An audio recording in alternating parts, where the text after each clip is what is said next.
I have grave concerns in Stahnsdorf back at the Südwestkirchhof. I really wanted to go and find the Englebert Humperdinck grave. It kind of bothered me, and so I went back and also just wanted to film the cemetery from the entrance where most people probably go. I actually came here by car, and when you do that, this is one of the first things you see after you've walked in for about 5 minutes. And I didn't see this at all before because I simply didn't go to that car entrance. So it's a beautiful statue. Not the Last Supper, but something more about basically everybody in their suffering after death coming to Jesus. And I think it is a really great sculpture, wonderful detail, and illustrates the sorrow and the variety of ailments that bring people to their end, and the comfort that religion can provide. Quite monumental. All those figures are essentially life-sized, maybe even a little bit bigger. So that makes an impression. Otherwise, this is just going to be a lot of clips of different graves. Not too much walking here. Going to all be various graves that I encountered or sought out. Prominent ones, starting with some of these, although of course it is such a beautiful forest cemetery with its mossy paths and ivy and just beautiful green quality. I don't read that name too well, but that's just a beautiful profile. Not anyone terribly well known, I think, but also just essentially the grave that's adjacent to Englebert Humperdinck.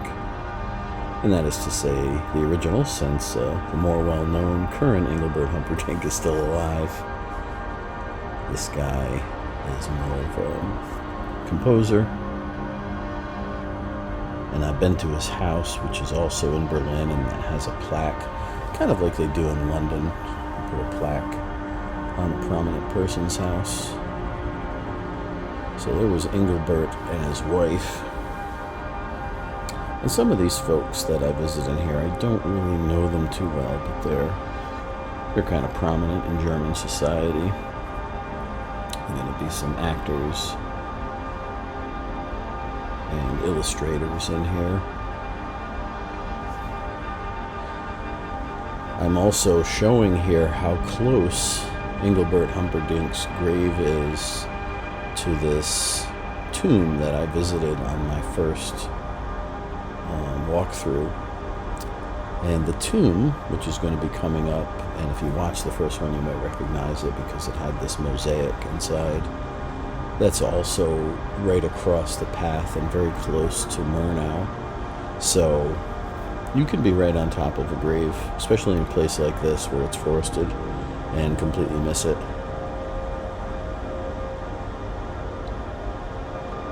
So I was maybe 20 feet away from Humperdinck, and I just never ventured down that path.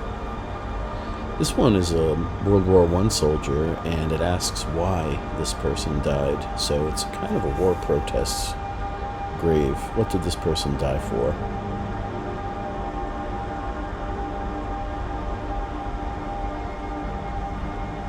And obviously an indication of anger and frustration, probably from his parents. And here's that tomb that I had visited on the first visit, which is a little bit modernist, but also kind of classical in the mosaic, but has this kind of abstract lone face and phrase, which, just walking by, I thought I would get another shot of it.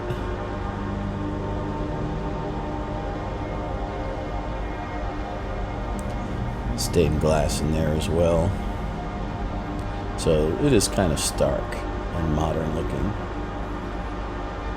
even though the temple itself is very classical and the mosaic is Art Nouveau.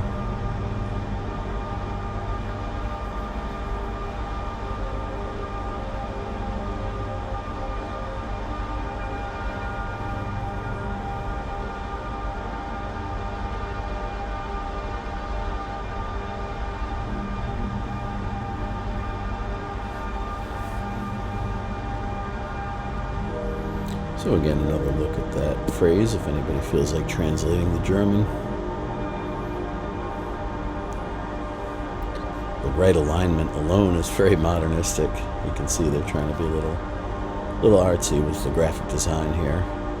Very conscientious about space between lines, alignment, sans serif font, all of that stuff. So approaching the chapel again, which is the centerpiece of the Netflix Dark series, and I just went in and got a little closer look at some of the details this time. And this is on a Sunday, or excuse me, it's on a Saturday, it's on a weekend where I always visited during the week before. And since it's the weekend, there's a lot more visitors here, and the chapel doors are open and it's all lit up inside.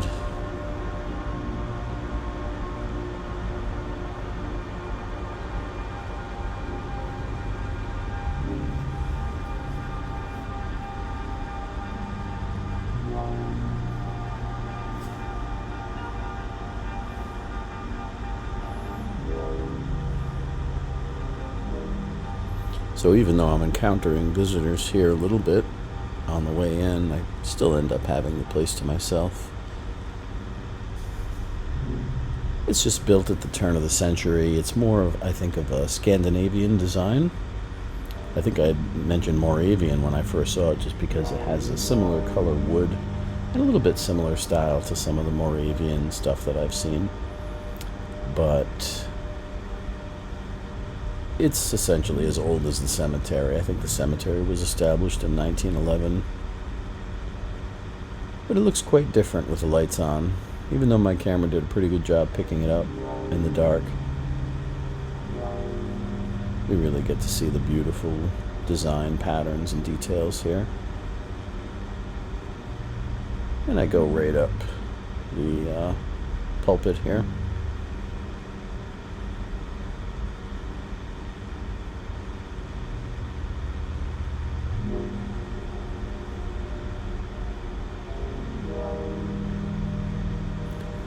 The Chi-Rho, the Alpha Omega, common motif in all these German Christian cemeteries.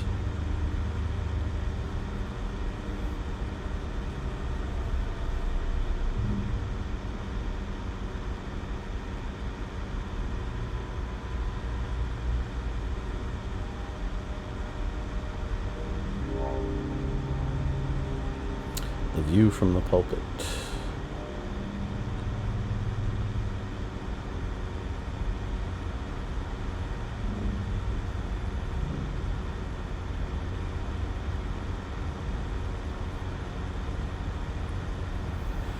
Quite a few fresh flowers and fresh plants in there too. Nice touch. That right there was like the current missiles. They didn't have the numbers up there, but if you watch the Netflix series, at some point there's some characters inside the church and you can see the missile board being utilized.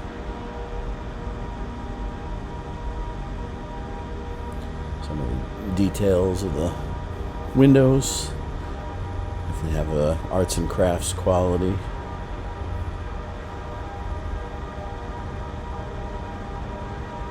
Which at the time when this was done, arts and crafts would have been already a 35-year-old movement, but we can see here that it's pretty influential. And of course it has Art Nouveau quality, since that is the prime period that this was built. But to me, the design is more arts and crafts. It's got a lot more geometry, especially up in the ceiling.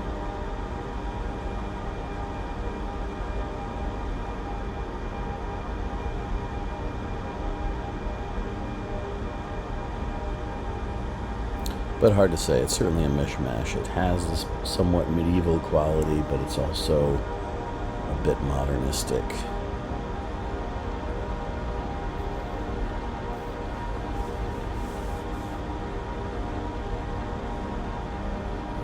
It makes an impression. Beautiful colors, too. All kind of earthy and muted.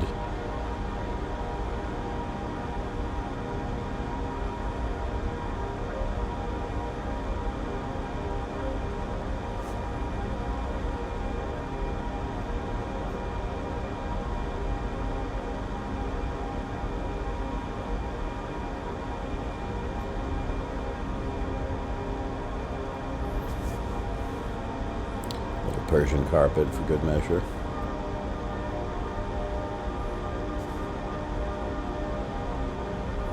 Some of the details on the pews. Looks like a poppy seed, a poppy plant,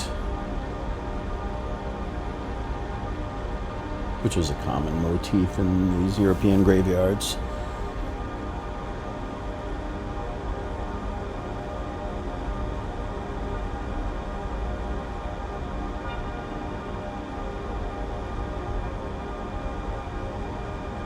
Once again,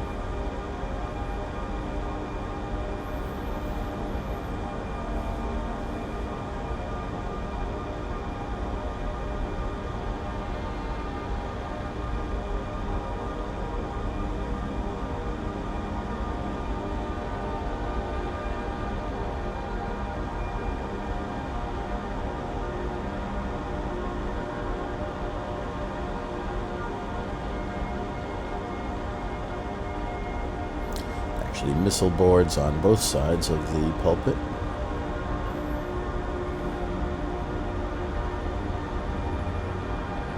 And back outside, we see the repeating poppy as well as geometric patterns and colors. It's got a lot going for it.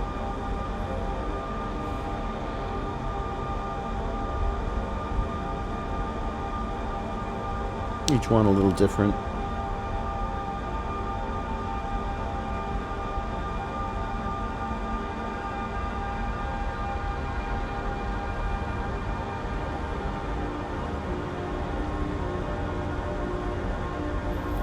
And the well-kept exterior.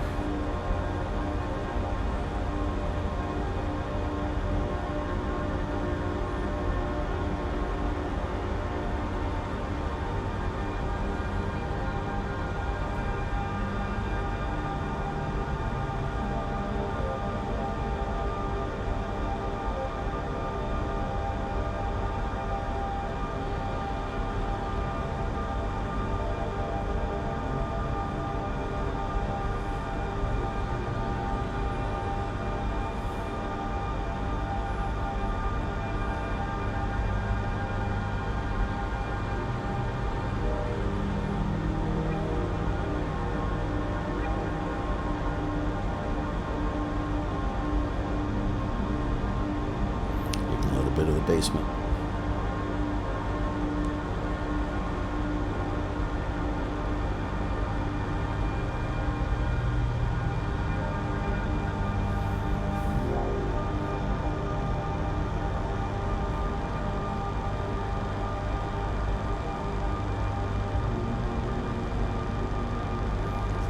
So back to the west of the church now.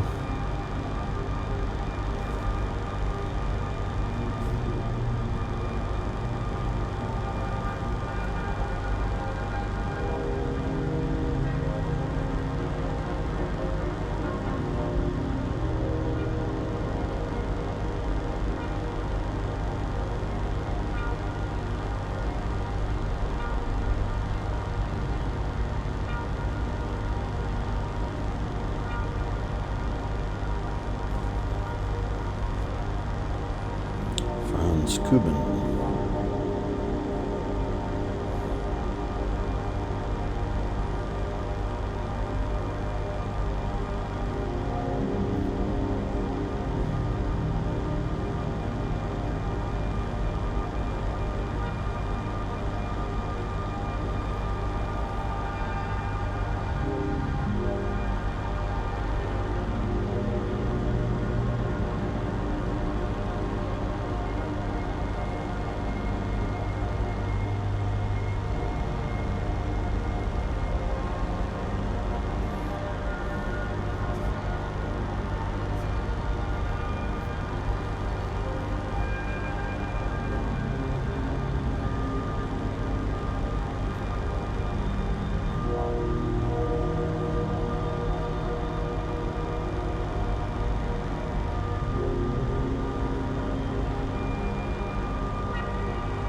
Meal cribs. Not sure who that is. Let's see. Emil Cribs.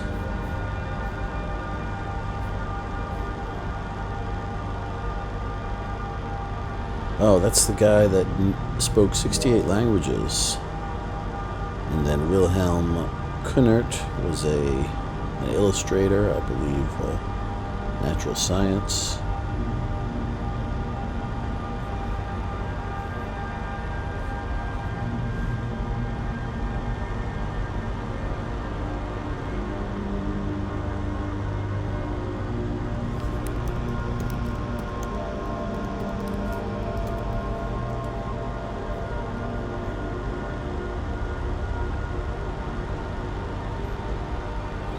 Bildhauer.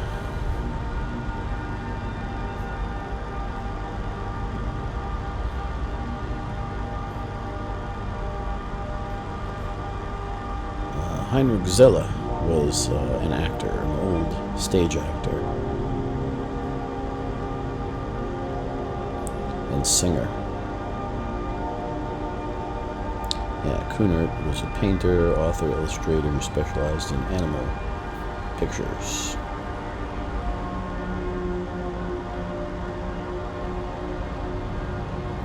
Composer Helmut Nick.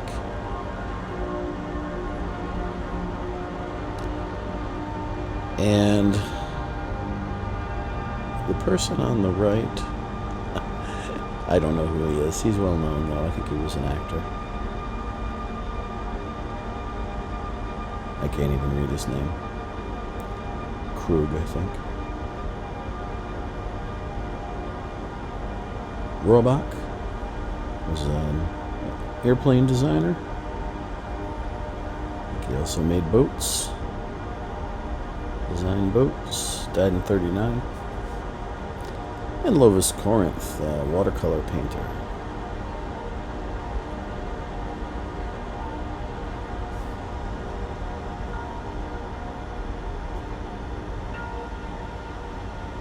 Get a good close-up on that one, even though the sun was interfering. Lived to about 67.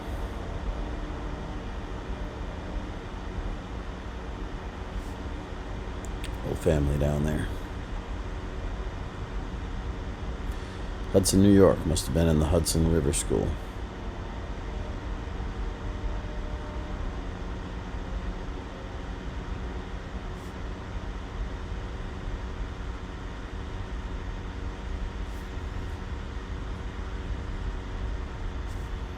And a final view of the church.